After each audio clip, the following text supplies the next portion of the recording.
Hello and welcome to our channel, The Paranormal. My name is Anna and I'm here from the USA.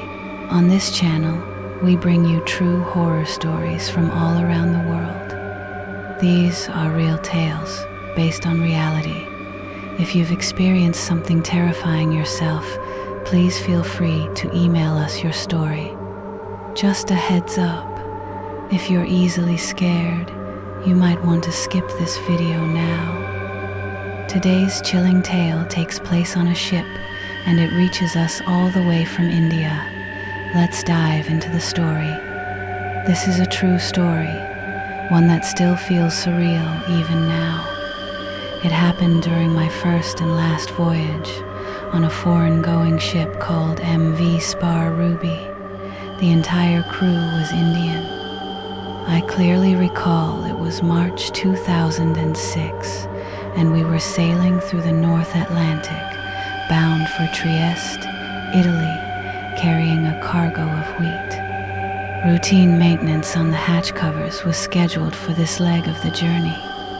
These hatch covers are essentially lids for the cargo holds, like the top of a box.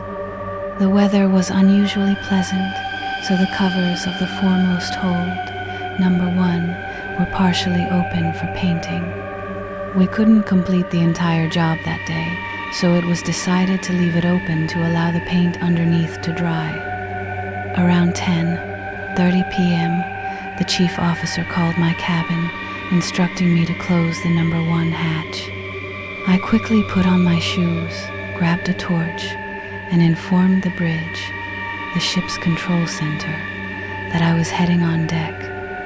Once there, I started the hydraulic pump to begin closing the covers. I managed to close one section and moved forward to the next when suddenly, my torch died. Instead of going back to get another, I used my walkie-talkie to ask the bridge to switch on the forward deck lights. The third officer on watch told me it would take a couple of minutes. While waiting, I lit a cigarette, enjoying the quiet and the sea air. Then, I heard a distinct scratching sound behind me. Thinking it was a mechanical issue with the hatch cover, I turned around, alert, as usual. But the sight that greeted me froze me to the spot. Standing there was a woman in light clothing. She had short hair and her face wasn't very clear, yet I could somehow see her in the complete darkness. I was paralyzed, wanting to shout, but only a faint sound escaped my lips. Suddenly, she began to move towards me. I desperately wanted to step back, but my feet felt rooted to the deck. She continued to approach slowly, taking what felt like an eternity, about 30 seconds, to cover the 15 or so yards between us. Now she was incredibly close, her face just inches from mine.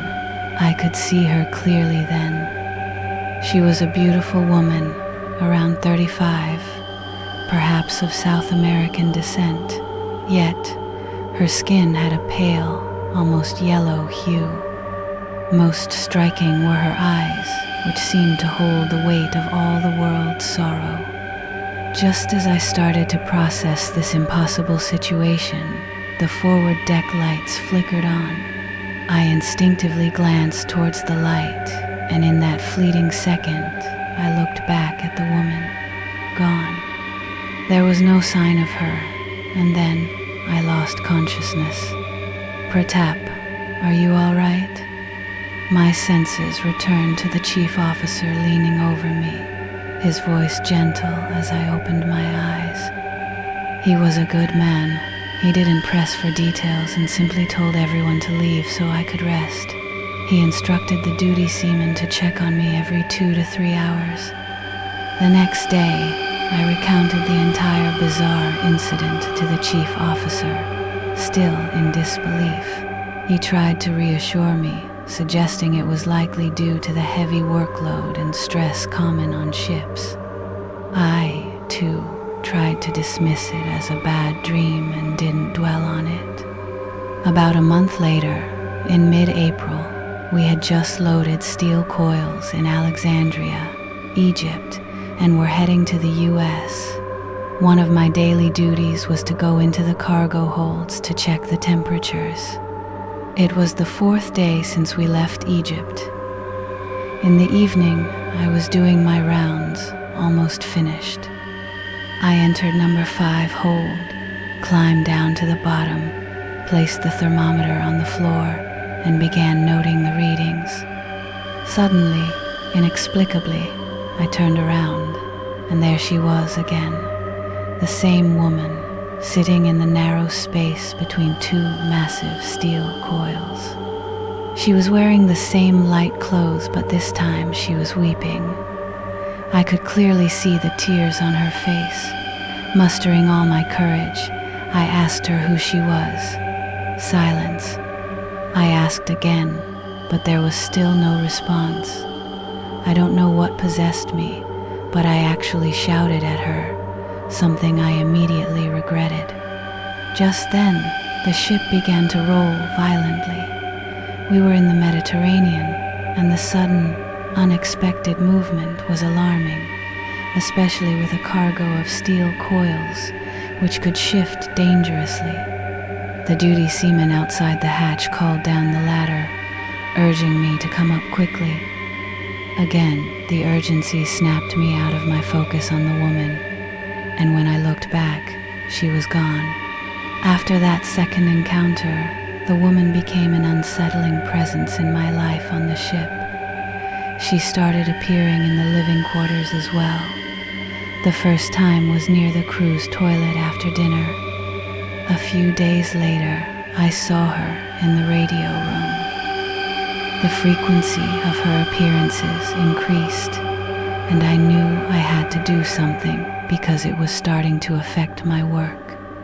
Countless times I silently pleaded with her, "What do you want? How can I help you? Have I done something to offend you?" But there were never any answers. She would just stare at me, a deep sadness in her pale eyes. I confided in the second officer, who was a bit closer to me than the others. He took my experiences seriously and reported them to the chief officer. However, the chief officer was apparently already frustrated with my recent mistakes at work and dismissed my claims, suggesting I was making it all up to avoid my duties. The second officer was clearly unhappy with this reaction, as he knew I was generally a sincere worker. While he didn't fully believe my ghost stories, he acknowledged that something unusual was happening to me. One evening, the second officer invited me to his cabin, and we shared some vodka. In my slightly inebriated state, I broke down crying, telling him that maybe it was all in my head. But it felt so real. I couldn't understand why it was happening to me. I had never seen that woman before in my life, and I couldn't think of any reason why I would be haunted. I left his cabin emotionally drained and went to my own, collapsing onto my bed and falling asleep. Sometime after midnight, I was jolted awake by the feeling of someone forcefully pulling my bedsheet. I opened my eyes to an even more startling sight. She was standing right in front of me.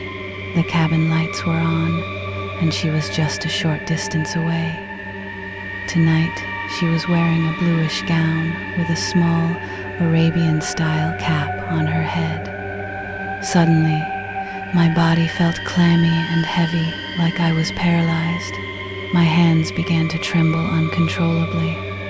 She took a few steps forward, came close to my bed, sat down, and gently placed her hand on my forehead. Then she spoke in a strange language, her voice soft and melodious, a pleasant smile on her face. I couldn't understand a single word, but I had a distinct feeling she was saying, "Don't be scared of me. I won't hurt you. Sleep. You need to rest." She began to softly massage my forehead with such tenderness and affection in her eyes that all my stress seemed to melt away. She continued to murmur in that unknown language, the sound like a lullaby. Her voice was so soothing and touched something deep within me. I closed my eyes, and an image flashed in my mind. The last time I left home, my mother weeping, her face etched with sadness. Tears welled up in my eyes. The woman quickly got up from my bed and moved into the corner of the cabin, looking scared, as if she had done something wrong. I asked her to come closer, but she remained frozen in the corner. Then, in an instant, she seemed to dissolve, passing through the bulkhead like smoke and disappearing completely. That was the first time I had ever witnessed something truly supernatural. I began to cry uncontrollably, not from fear this time, but from a strange sense of loss mixed with the lingering effects of the alcohol. Though it was the middle of the night, the captain happened to be passing by my cabin. He heard my sobs and came inside. Seeing him, I tried to compose myself, but tears continued to stream down my face. He asked what was wrong, but I couldn't articulate it. He took me to his cabin, offered me a Coke, and we talked about various things. After calming me down considerably, he finally asked the real reason for my distress, suspecting it was homesickness. I told him the whole unbelievable story. He was quite angry with the chief officer for not reporting such a serious incident. The captain, a Catholic man from Mumbai, reassured me, gave me some religious materials with instructions, and then we watched a movie in his day room. The next morning, at 4 a.m., I left his cabin, freshened up, and went to the bridge for my watch. I felt surprisingly refreshed and full of a new kind of energy. The chief officer noticed the change in me and asked about it, but I simply said it was nothing. From that day on, I was no longer afraid. Instead, I had a strong sense that some kind of aroma or energy or something unnatural was always around me. Strangely, I felt faster, stronger, smarter, and more enthusiastic than ever before. Everything in my work went smoothly, and everyone seemed pleased with the change in me. One evening, the captain asked if I was truly all right, and then he gave me the most unexpected and shocking piece of advice. Pratap, never whistle on ships, anytime. And in that moment, the memory of my first encounter with the woman flashed before my eyes. I had been smoking on deck, whistling loudly, a habit of mine when I think no one is around. I was stunned, but after that, things weren't so bad, at least not in a terrifying way. That mysterious presence, that great soul, was not dangerous at all. In fact, she had brought about a significant positive change in me. I never think of her as evil or a ghost in the traditional sense. Instead, she remains a profound and unforgettable memory from my time at sea. It's been almost 6 months since I left the Spar Ruby. Due to my mother's wishes, I wasn't allowed to rejoin, and that was indeed my first and last foreign-going ship.